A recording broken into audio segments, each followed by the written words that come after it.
critically discussed the differences between Plato's and Descartes' epistemology in their respective texts. This was my first year essay submission.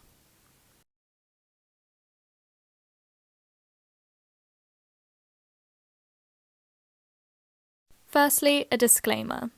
Don't copy this work because it will get flagged for plagiarism. This work has been submitted to Newcastle University in my first year, so it's not amazing and it's definitely not perfect. This is part of a video series that I'm currently doing where I read out my essays and talk about the grade I got on them, so you can see where I went wrong and then hopefully learn from my mistakes. I also want to add that I'm very bad at reading because I'm a little bit stupid, so I'm very sorry if I make lots of errors when trying to read these out.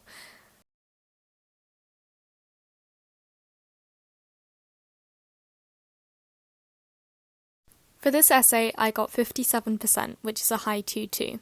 I believe that this was the highest grade that I got in semester 1 of my first year at university. However, it's not my highest grade that I got overall in my first year.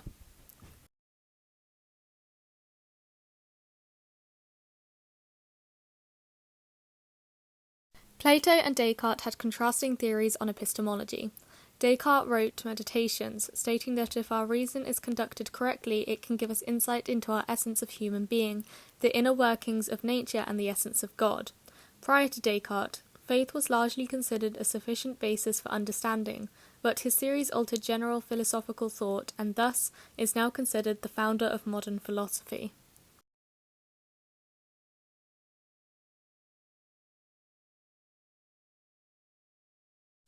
In Plato's text, Plato Republic, he theorizes an alternate universe where everything is perfect, otherwise known as the theory of the forms. The true, the just, the good, and the beautiful is how Socrates describes transcendentals, otherwise known as the forms through the words of Plato. This contrasts with the world people see in their everyday lives, as the physical world cannot compare to the world of forms. A form is known as a unique yet simple entity that is in a state of being rather than becoming. This means that the form is always perfect as it is unchanging. The difference between these two terms is that when something is being, it is always existing in a realm of perfection, truth, and self-identicality, meaning that the object is eternal, whereas when something is becoming, it is always changing, therefore must be mortal. The forms in which Plato describes in the text manifest themselves in plurality. This means that they can, to an extent, be seen in our world. However, in our world, the forms are distorted as our world is a contingent place opposed to the alternative world that Plato speaks of. There are two ways in which forms manifest themselves. One is in appearances, and one is that the appearances participate in the forms. An example of this could be when someone sees a beautiful flower. They do not see ultimate beauty because the flower is not perfect. This is because the flower may have dents to it, or because if we are to zoom into the flower, it would show multiple particles and properties which are not perfect in harmony to fit together. Regardless, this beauty tricks the person into believing it to be beautiful, with its flaws, even though it is not ultimately beautiful, as it is not perfect like the forms. According to Plato, those who are not true philosophers in our world become deceived by the appearances, which is why Plato refers to them as lovers of sights and sounds, meaning that everyone thinks that the appearances are all there is, and they never see the underlying pattern of beauty itself. True philosophers, on the other hand, can see the abstract world for what it is, whereas everyone else is caught up in the phenomena that are the shadows of these forms, because humans use their physical senses of seeing with their eyes, smelling with their noses, etc., whereas philosophers see it with their minds. Whilst Plato and Descartes share similar ideas in their texts, Descartes' work is considered as modern epistemology, opposing to Plato's ancient epistemology.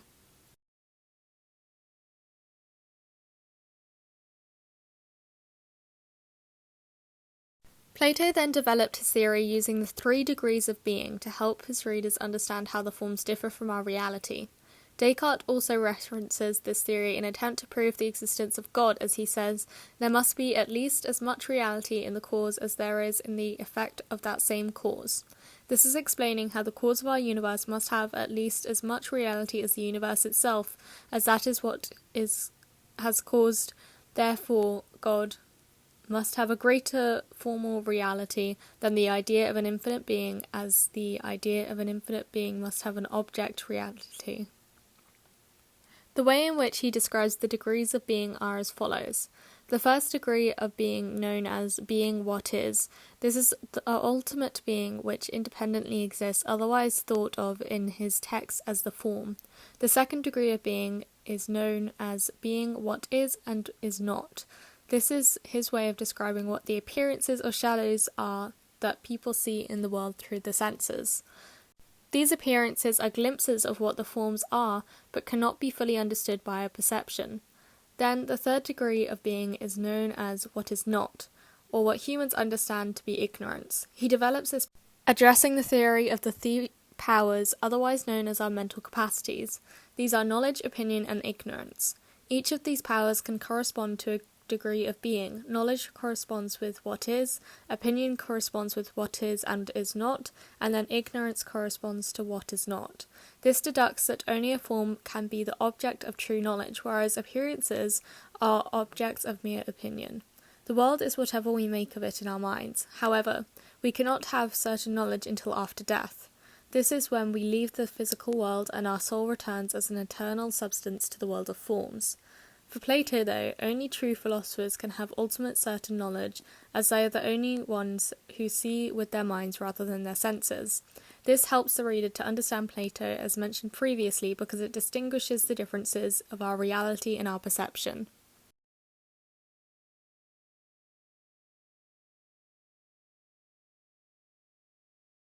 Plato and Descartes share many epistemological ideas, but they also have differences such as their outlook on the tree metaphor of knowledge. This is a traditional way of looking at different kinds of knowledge persisting through to the 19th century. The roots represent metaphysics, which consists of the principles of all knowledge, allowing us to have knowledge of the soul and God. The trunk represents physics, which are the natural science as a general, and then the branches represents individual science. Descartes and Plato both focus on the roots of the tree, which shows that they each have the same intentions, which are to explore our world through epistemological thought.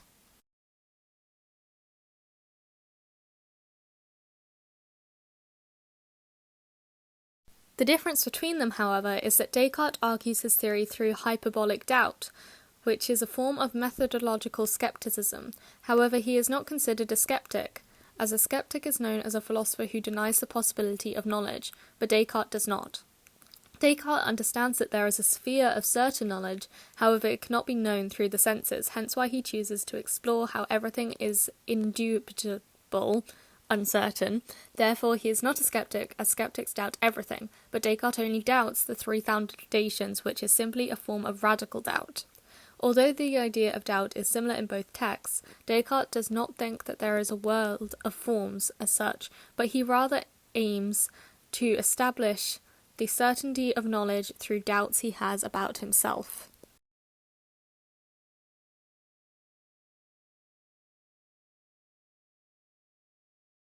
Descartes begins his first meditation by establishing his doubts from three main foundations.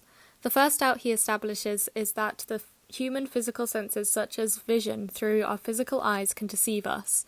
For example, when someone puts a pencil in a cup of water, it often looks larger than it actually is. Therefore, the sense of vision is deceptive, and it cannot be trusted entirely. The second form of doubt is the inability to know whether someone is asleep or if they are awake, as there is no definitive way to tell when the mind is dreaming versus when it is perceiving reality in the real world. On the other hand, Descartes does not accept that dreams are based on real-life experiences. Therefore, at some point, everyone must have been awake, even if it was not physically.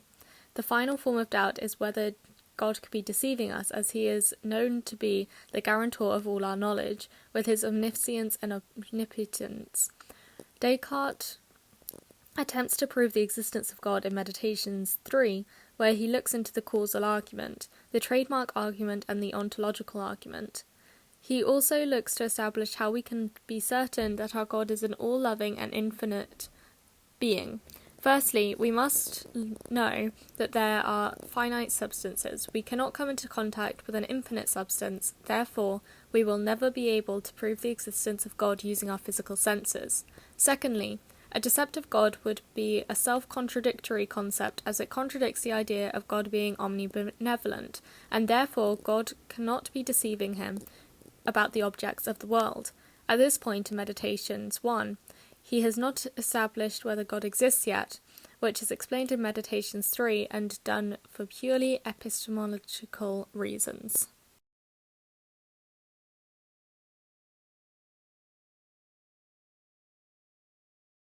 This is where Descartes proposes a thought experiment, as he states, some malignant demon, who is at once exceedingly potent and deceitful, has employed all his artifice to deceive me. For Descartes, our bodies are part of the external world. In this world we are given ideas which are innate within us. These ideas are eternal and necessary truths known by the light of reason. We also then have adventitious ideas, caused by objects in the world outside of our minds, and we have fabrications which are produced by his imagination.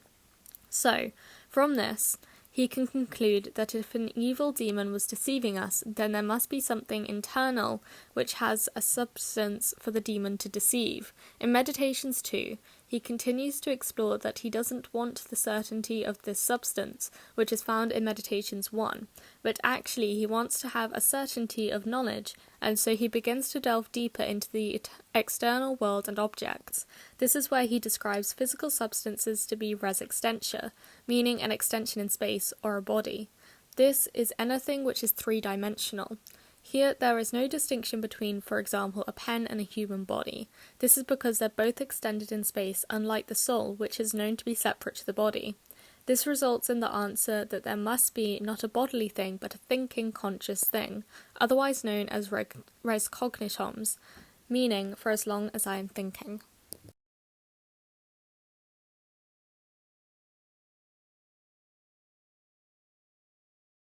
Both Plato and Descartes use this idea of substance in their texts. For most, a substance must be self-subsisting, which means that it must depend on no other thing for its existence. A substance must persist throughout the change, without changing itself, as a substance is constantly being and not becoming, therefore must be unchangeable. The substance must be a carrier of its accidentia characteristics, and it must be that which is known by the mind alone, not the senses. Hence why Descartes concludes that this substance is where we find true knowledge that we can know for certain. That one thing that we know for certain would be that I have certainty of myself as a thinking thing as long as I am thinking.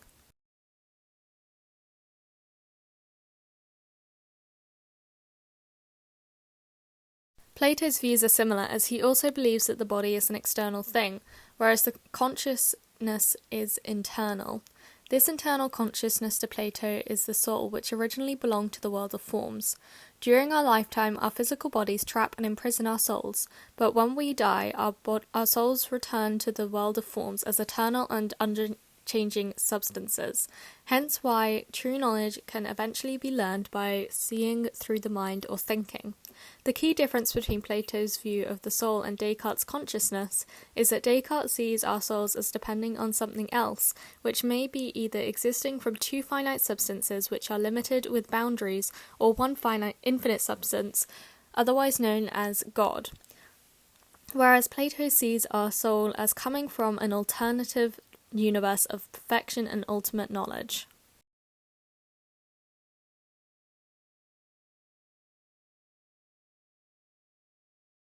In conclusion, Plato has a clear theory laid out about the world of forms in which true knowledge can only be perceived through them, and not by the appearances that they lay out for us in the world we are in. In this theory, only true philosophers can ever see certain knowledge as they view the world through their minds. Descartes, on the other hand, conceived a theory based on doubt, in which he argues that body differs from soul, and therefore how our soul as a consciousness is the only part of us that can possess certain knowledge. Overall, both arguments conclude with very similar outcomes, that certain knowledge can only be seen through the mind and not the physical senses.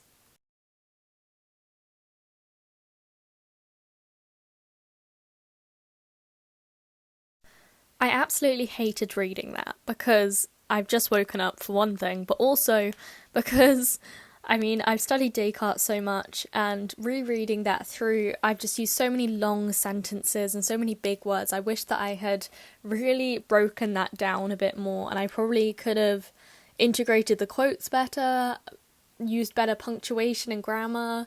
I could have used shorter sentences to make it easier to read, and then also my lecturer probably would have found it easier to read as well. So that is one thing that I have to say about it, and that makes me think that actually it definitely did deserve the grade that it got. I think that a high 2-2 is, worthy in this case, because I believe that it did have quite a lot of knowledge in there, even knowledge that wasn't basic. However, because I've worded it in such a way that is impossible to read, then I think that, the marker would have quite a difficult time grading this piece of work, as with the other pieces that I have presented on this channel. Although I do think that it is slightly higher than the other two that I have already shown you guys, and it did get a slightly higher mark, so that would make sense. So if you agree with me about this, then please leave a comment below. If you don't agree, also leave a comment and tell me what else you think is wrong with this essay, and I would actually really appreciate that, because then, I can use that in the future to better myself, and I'm sure that other people out there can use that to better themselves as well. And please leave a like if you enjoyed this video. Please tell me if you enjoy this series that I'm doing at the moment. It probably won't affect whether I carry on with it, because I'm going to carry on with it because it's bettering myself going back through these essays, and I may as well post them on my channel whilst I'm going back through them.